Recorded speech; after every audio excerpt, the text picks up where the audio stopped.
The Icons of Real Estate podcast. Are you ready to learn the proven money-making secrets from top-producing icon agents? Ready to skyrocket your business? This podcast is for you. Tune in every week with your host, Tomasz Fonseca, and find out how to implement proven strategies to 10 times your business. From $3 million to $30 million in just 12 months. Brought to you by the Masters at Real Estate Marketing, Arter SEO.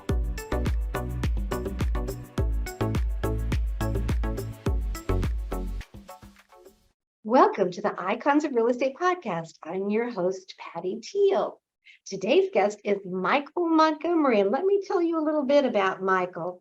He is co-founder at Renzo Real Estate and Rev Realty. He's an experienced entrepreneur, real estate broker, and dedicated teacher, committed to helping agents build a business and lifestyle they'll enjoy. That sounds great. Rev Real Estate School includes an online training program and a guest speaker series tailored for real estate agents. Both the program and the events teach agents how to develop better relationships, grow their sphere of influence, and build a more profitable and more sustainable business. Welcome, Michael. Hi, Patty. Thanks so much for having me on. Oh, I've been so excited to talk to you. So usually, Michael, we start with people sharing their story. So how did you get to the place you are right now? I'm sure it's been a little bit of a journey with twists and turns, but I'll let you share it. Take your time. Yeah, absolutely. So my journey in real estate is, I guess it could be similar to some folks, but it will be a little bit more unique, I think, to others in the sense that we've all heard this stat of agents who get out of the industry within the first couple of years, right? Mm-hmm. And so I contributed to that. So my first so nice year, I contributed to that stat. So my first year in real estate was probably like the definition of a total failure and crashing and burning. And so that was my first year in real estate. I got out after my first year and thought, hey, this sales thing isn't for me. I thought this whole concept of like selling myself was just not comfortable for me. Mm-hmm. And I didn't see myself as a salesperson. So I guess I had some limiting beliefs around that, and then got out and went into another career, and then realized, you know what, this real estate thing, I know I can do it. I kind of looked at other agents in my market and I said, I can do this. And so I got back into it and joined after a year or so my now wife, and we started a little team. And then from there, that started to grow, and we opened up our own independent real estate brokerage, continued to sell real estate, and then realized, you know, there's also a real need out there for strong training programs, because of course, like the licensing program, as most of us agents know, doesn't necessarily set you up for success. So we really started to build out more training resources for agents that are within the newer portions of their career, say like 0 to 5 years or so. Mm-hmm. And then that's where Rev Real Estate School came from. Wow, that is so very interesting, because I didn't even realize that there were schools like this. Do you have a lot of competition, by the way, for established realtors, even though they're fairly new? Yeah, that's such a good question. There definitely is. I think there's so many great resources out there for real estate agents, both free and paid. Mm-hmm. And I think that there's different types of programs that will appeal to different types of agents. And I think that's also the beauty of our industry in so many ways, is there's not one size fits all. So we don't necessarily have to all go out there and cold call. We don't have to all go out there and call FSBOs. There's a million different ways that we can do this. And so those that I think would be a little bit more attracted to our programs tend to be very focused on building their sphere of influence, building their databases, and really trying to generate that referral business versus kind of going out there and soliciting business in other ways. You know, you're so right. You know, I know I'm a little late in the game, but I'm actually becoming a licensed realtor right now and taking the course, but there's not much in it that would help you to be successful. A lot of facts and figures to memorize, but you're kind of left to do the rest yourself. Which I think is, and in the facts and figures, I think they're important. It's important to understand how to not get sued, which I think a lot of the training when you're getting your license is focused on that. But then where I really went wrong is I thought I'd get this license and then business would just come to me, or I'd start doing open houses and I would start selling homes. And what I realized is there's so much we have to know. And a lot of that is grounded in how can we communicate with people? How can we grow our confidence as real estate agents? And then how can we communicate with clients out there and really start to form trust, and not just have this term that, yes, we have to be trusted, but like, how do we actually go about doing that? And I think a lot of that is grounded Mhm. in taking care of your SOI. That makes sense. And your sphere of influence, yes, that is very Mhm. important. And I think that this kind of carries over to lots of businesses. I know the first business that I started, I won't get into the details, but I thought, well, I know I'm good at this, and so the people will come. Well, that isn't the case. And so it really is a business. It's not just because you're trustworthy and good. You really have to let people know it. You do, and I think you're hitting on a really important point here. And anybody who's been in the industry has probably encountered an agent who may not be that good at their job, but they seem to produce at an extremely high level. And Mm-hmm. then the question is really begged is like, why is this agent so successful if they're not overly good at real estate? And it's because they communicate and they have more conversations. And so typically what we'll say is those who have the most conversations will sell the most real estate. If you Ah, have more friends, you're going to sell more real estate. And sometimes I think we think that there's the technical skills are very important. I don't want to downplay that at all. But the mm-hmm. ability for us to get out of our comfort zone and just have more conversations with people, and even how we have those conversations, there is better and worse ways. But generally speaking, if we're talking to more people, we're going to sell more real estate. Like that's how simple the equation That really is is very at the end of the simple, day. but yet Yeah. so very effective. Yes. Yeah. Yeah. Yeah. Now, I know your real estate school puts on some events, local legends events, you call them. Can you talk about those? Yeah, absolutely. This is actually a brand new initiative. And basically, what it is going into different cities and hosting these virtual events where we interview top producers in the given city. Now, the idea behind this is every city and every jurisdiction tends to have a little bit of a different approach. And for example, you're in Florida, I'm in Canada. And Mm-hmm. so what's going on in my market is very likely quite a bit different than what's going on in your market. And so the Mm-hmm. concept here is, can we get a lot more hyper local with our training? And that's where local legends came from, is let's interview real estate agents who are doing very well in the individual market, which then, of course, attracts agents who want to listen in that market.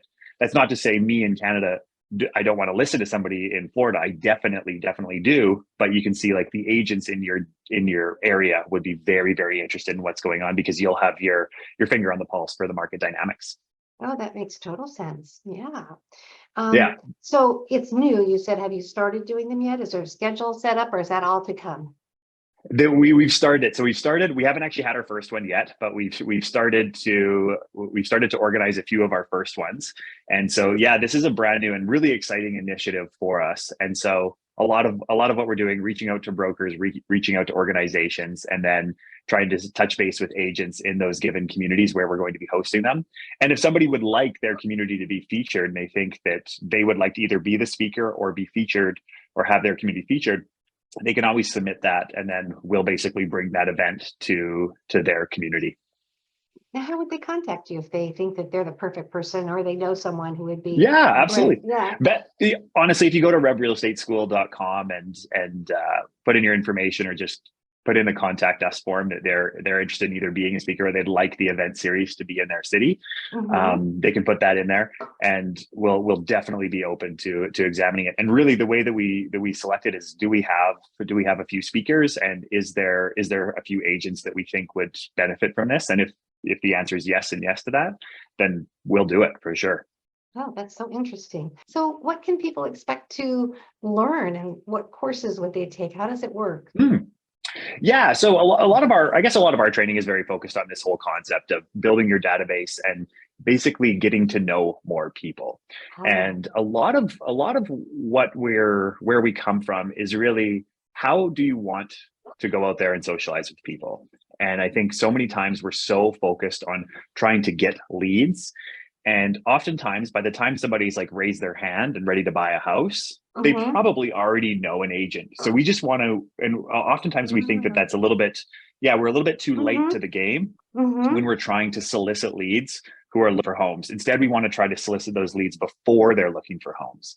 And so this is where the fun really begins, is because in real estate, and how I was built my real estate business, was not very focused on people who are out there currently looking for homes. Instead, it's building relationships with people in my community through means that are interesting for me. And there's a number of different ways that we did this, but ways that I want to go out there and meet people. And then from there, I would learn, and because this is a skill, is how do Mm-hmm. I end up communicating with somebody, get that person into my database in a natural way and not force them into my Oh, database, get them in a yeah. natural way. And then over time, that person will eventually buy or sell or refer me business. That makes perfect sense. Thank you Mm. for sharing that. And plus, it must make realtors so much more comfortable when they feel like they can do it in a more natural way and do things that they enjoy doing and meet people more organically, let's say. Yeah, absolutely. Like for example, I was just talking to my wife about this. She's very much in charge of our dogs, and we love our dogs, and they take a lot of our time and a lot of our energy. But a lot of her time is spent outside of the house at dog Mm-hmm. parks and different things Sure. with dogs. And Yeah. it's amazing how many deals will come from those sort of interactions, right? And Wait, so deals many with times, dogs, a new business. oh, totally, yeah, totally, totally. And it's something that she really enjoys doing. Mm-hmm. And so for me, I really enjoyed basically connecting with other businesses in my city. I love to know what was going on in kind of like the startup atmosphere and what Mm-hmm. new businesses were coming in. And so from there, I started a local podcast actually, where I would interview local businesses and I would ask them questions around their growth plans and what their business models were like. But this was all very local in my own city.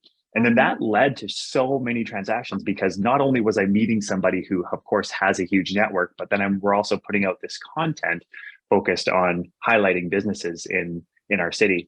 And that was one of the biggest strategies. And I loved it because here I am getting to talk to business owners about what they did to grow their business. Right. And from there, a ton of real estate business would flow in from that. Oh, that's great. And so you're kind of scaling that in a way with your local legends, where you're taking all these local businesses that aren't local to you, but they're local to somebody somewhere. Yeah, exactly. And they're local real estate agents. And Mm-hmm. it's so interesting the more real estate agents you talk to, because everyone has built their business in slightly different ways. But a lot Yeah. of it kind of comes down to this concept of how are you going to meet more people? Mm-hmm. And I think a lot of times we want the leads to come to us, but Mm-hmm. we just have to be there before the lead is ready to buy a house. And that's where it Yeah. becomes fun, because if you whatever you enjoy doing, do Right. more of it and do it with Mm-hmm. people. And so if it's Mm-hmm. a certain organization that you're part of, a networking organization, or if it's a certain hobby that you really like to do, our only real rule is that it should be done with people. You should be doing it with a consistent group of people that you'll see on a regular basis, and Mm-hmm. then you commit to it over time. And there are agents that some of the stories that we've heard are crazy. Like one, for example, grew her whole business based on motorcycles, and she Mm-hmm. loved motorcycles, and so she joined a lot of these motorcycle groups, and she became known as like the real estate agent for people who enjoy riding their motorcycles. And huge producer based purely off of Wow. that. Yeah, Right. and she loves it, and she loves it. Yeah. And then of course the clientele she deals with are people that she knows, which makes the transaction so much more enjoyable for her. Yeah. Well, I think probably this advice that you're giving would work for any type of sales position. I know I used to work at a radio station, and the lady who was the salesperson there, she was on all sorts of boards, and she also loved dogs, and she got everybody from the Humane Society, and then there was a business that grew for women, and so just networking in that way. And she loved all those causes, so it was something that was near and dear to her heart. She enjoyed it, and people were very loyal to her. Yeah, exactly. Because people then start to connect with you outside of real estate, and naturally, like if I'm chatting with you and we meet each other at, say, the dog park, eventually you're probably going to ask me, well, what do you do for a living? And I'm going to Mhm. say I'm in real estate, and then your next question is going to be, oh, interesting, what's going on in the market? And then so it's how can we take that conversation and then become that trusted advisor for that person? And it doesn't happen overnight. I think so many times we want this to Oh, happen overnight, of but we course, we all have to. want that right Yeah, away. Yeah. Mm-hmm. totally. But Mm-hmm. I think that oftentimes as real estate agents, we almost need to kind of slow down, in the sense that we don't necessarily want to decrease our goals by any means, but we have to have more of a long-term thought process and not thinking about getting a lead in the next month. Instead, how can we get people into our database who are going to transact for the next 5, 10 years? And then that's where I think the business will really start. You'll really see exponential growth versus like that one-off lead that you get. Instead, we start to see Mm-hmm. this exponential growth as our database starts to grow. So instead of focusing so much on where's my next deal coming from, focus on growing your database, and the deals will just flow. So it's kind of a different way of thinking about real estate. Instead of just thinking about the deal, think about growing a database. Absolutely. Don't worry about the yeah. deals. The deals are going to come. If you have a large Mhm. database of people that trust you, you're going to sell a ton of real estate. Wow, that But if takes you some just pressure off. focus on the lead, yeah, Right. exactly. It does. It takes some pressure off. That's a good way of putting it. Yeah. So if somebody is listening or watching and they're interested, how would they go about finding you? And then do they join and then they can take all sorts of courses, or is each one priced differently? How do you work that? Yeah, good question. So the way that we have it structured, and this is actually a new structure that we're launching right away, we call it the Rev Sprint. And the Rev Sprint is a 1 week intensive program where it's live training over Zoom. We all get together over Zoom for 1 week, and it is very hands-on. So agents are going to work through this whole concept basically from start to finish, and it will take a week. So they basically, yes, they can show homes in evenings and weekends and things like that, but we highly recommend that they dedicate a 1 week to this. And they'll go through this program, and then coming out of that, they have an implementation period.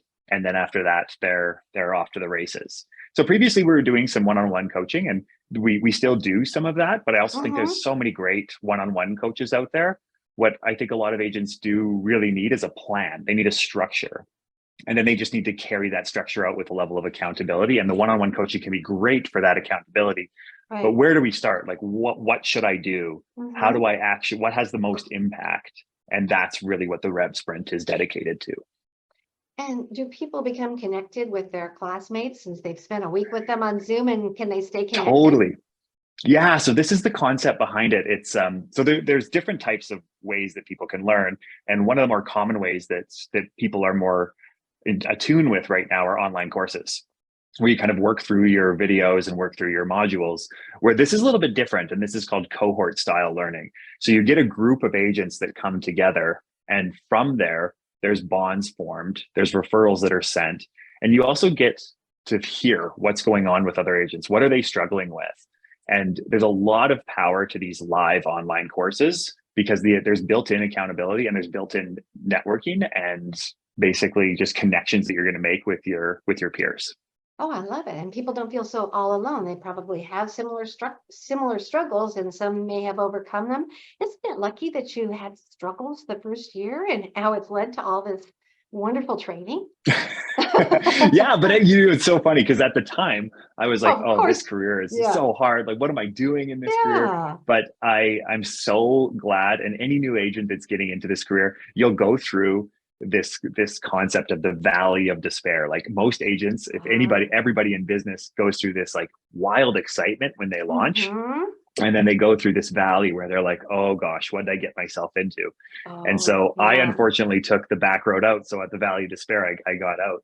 But that's not to say I've gone through so many of these cycles, but it's one of these careers that if you persevere and you grow your database, you will sell a ton of real estate. You will, because there is so much business out there. And I think a lot of times the other piece to that is agents are concerned that there's too many real estate agents. And they're really, that's really not an issue. Like most real estate agents don't do a ton of transactions. There's nothing wrong with that either. I think there's a ton of different ways that people want to grow their business, but there's so many real estate transactions out there for us that we really don't have to worry about the number of agents out there. We just have to worry about the number of people that we know. Oh, that's nice. Yeah. Like I said, that takes a lot of pressure off. Now, is it hard for you to let people know about your business? I know you're doing things like this, you do a podcast. What are the other ways that you do outreach? Yeah, that's a really good question. So it's quite funny because when we started Rev Real Estate School, it was just a podcast, and it kind of started as we were growing our brokerage. We were like, okay, well, we need to communicate to our agents, and so we just put it on this Rev Real Estate School platform with the ways that we were teaching our agents, basically. And then the podcast grew, and from there, a lot of our online resources grew as well. And so we do a couple of things. I'd say the podcast and YouTube channel are kind of the main sources. And then every week on Friday, we send out an email, and it's called our weekly tip and finds. And this email has actually grown quite substantially. And all it is it's a Friday email, and you're going to get this real estate related tip with a video. And you're going to get these 3 cool tools or technologies or videos or interesting things around the internet every single week on a Friday morning. And so that's been another source of communication with all of the folks that are kind of within our ecosystem. And then now we're starting to launch some more formalized courses. Oh, that's so very cool. So, Mhm. how long have you had this business going, Michael? The podcast has been going since 2019, but we really Mm-hmm. didn't do much to actually turn it into any sort of business until I Mm-hmm. would say about a year ago, Mm-hmm. when we started more of the one-on-one coaching, and Mm-hmm. that of course will continue. But the cohort style courses are what we're really excited for, because we think that there's an opportunity for agents to actually have these conversations with one another. So if I'm coaching Patty, it's really nice to also sometimes have another agent who can also be part of that and hear what Mm-hmm. you're going through. I think a Mm-hmm. lot of times as agents, we think we're all dealing with these issues and nobody else deals with them. Right, Where in right. fact, like every real estate agent, especially new real estate agents, you're going to deal with not knowing how to answer a question. You're going to Mm-hmm. go through stress of like, where's my next deal coming from? You're going to Mm-hmm. go through periods of like, I don't know if I can do this. And so Right. having that group of people around you is extremely beneficial. Oh, I can imagine how much that would benefit people. Now, what about the graduates? So people have gone through the 1 week course, and do they stay connected? Yeah, absolutely. So you can definitely stay connected through our online platform. You can continue to access the resources as well. And so the resources are always being updated. They're changing. We're adding in new listing presentation materials, new social media templates, and things like that. And so agents who go through this can stay connected to the community Mm-hmm. as well. From there, they can also feel free to come back and take the course again if they'd like to join in again and refresh, which I think is also extremely valuable, because at times we'll go through these seminars and courses and we're super excited when we leave. Mm-hmm. Like we're gonna put everything into practice. And Mm-hmm. then about a month later, typically about a month, where some things kind of start to fall away. And so it's kind of Right. nice to have the ability to come back and refresh certain Makes portions of that, perfect sense. or Yes. even just certain modules if you really Mm-hmm. want to. If there's, for example, we have a door knocking strategy, and if door knocking is your thing, then this Oh, is a module that you probably want to take again, just to kind of refresh your learning around it. okay. So those are separate from the 1 week course, those modules. No, those are part of it too. They're part of it You can too. access them again. Oh, that's really nice. And how much does the 1 week course cost, Michael? So right now the 1 week course is 750 Mm-hmm. for the 1 week course, and that's kind of our launching price. And then Mm-hmm. from there, depending on how it goes, if it goes longer, if we add in more accountability, we may be able to add in more one-on-one coaching associated with that too. But right now we're very focused on this 1 week course, and that's the initial investment. Right. So it's fun and it's fairly affordable. So, and you Mhm. probably would really make your money back just with all that you learn. Yeah, and one thing that we have done with it is we are so much of the course is grounded in what other agents have done, in interviewing tons of top producing agents, and then also kind of reverse engineering their business. So if I talk to 20 top producing agents, ask them what they did, and then kind of reverse engineer all of their deals, that's really what's at the core of this course. Mm-hmm. And so we're actually quite confident in it. And so if somebody does take the course or joins in the course and they don't get the value, of course they get their money back, but we'll also pay them for their time. Oh, So if they, yeah. That's so yeah, so generous if of they, you. Yeah. well, it's, we really stand behind what's being communicated in the course. So Mm-hmm. if you go through a week of it and you got no value, but you also had a week of not being able to sell real estate, you should be compensated for that. So you get your money back, and Oh, then we'll compensate you for your time for being part of the yeah. course. Yeah. Of Yeah. course, we don't we don't want that to be Of the course case, but not. we do want people to It understand that probably doesn't happen we very stand often. behind I'm sure, or maybe never. Anyway, so I just want to remind people, since I messed up on the name earlier, it is called Rev, R-E-V, Rev Real Estate, and the website is revrealestateschool.com. And then I want to take Mhm. a few minutes and talk about your brokerage. Sure. Can you tell us about that? Yeah, absolutely. So the brokerage is an independent brokerage, and basically we started it, my wife and I, because there's so many fantastic brokerages out there, and there's so many great models out there, and just the beauty, I guess, of starting your own brokerage is you just have more flexibility with what you can and can't do, and every board and jurisdiction might be a little bit different in how brokerages can offer services.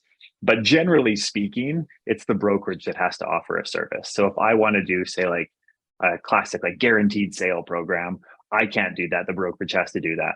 So the concept behind Renzo is that we can have a tight knit group of agents who can really start to think through what is it that a customer and consumer wants in our market, and how can we bring that to them. And so that's really what the brokerage is focused on. And it's also focused on training and growing agents. But how can we also collectively start to think through different service models for our customers? Mm-hmm. And that's not to say that this traditional service model, there's anything wrong with it. I think the traditional service model is great. But the thing about having the brokerage is we can adapt, we can stay nimble, and we can change service models, or we can test out different service models should we so choose. Oh, that's so interesting. Now, I know you're located in Alberta, Canada. Mm-hmm. And you described it to me as a little bit like Denver, Colorado, only colder. Yeah, exactly.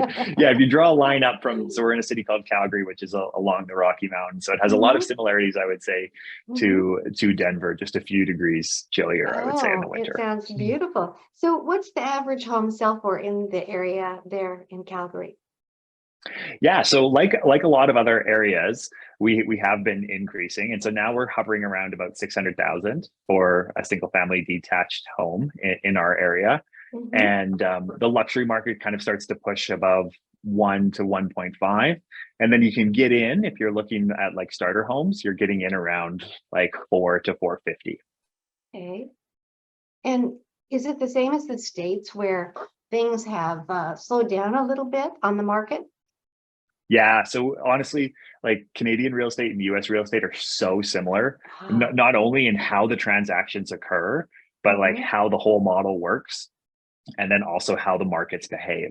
So every market's going to behave a little bit differently. Like Florida might behave a little bit differently than San Francisco, just given that there's different types of employment opportunities in different areas. But that being said, we tend to track the US market very, very closely. So we have definitely noticed a pretty significant decline since the rising interest rates have occurred. Mm-hmm. Well, everybody feels that way. I think everybody's going through that. Yes. So what are your different. Goals? Yeah, go ahead. Yeah, it's quite different for most. And I would say that, I don't know if this is a good or a bad thing, but we're also very, very tied in our market to oil and gas. And so oil and gas went through a pretty big slump since like 2015. Mm-hmm. And so our markets, when a lot of the markets across North America were rising, we were actually falling. And so over the past, the 2015 to like 2020, we were on a pretty steep downward slope.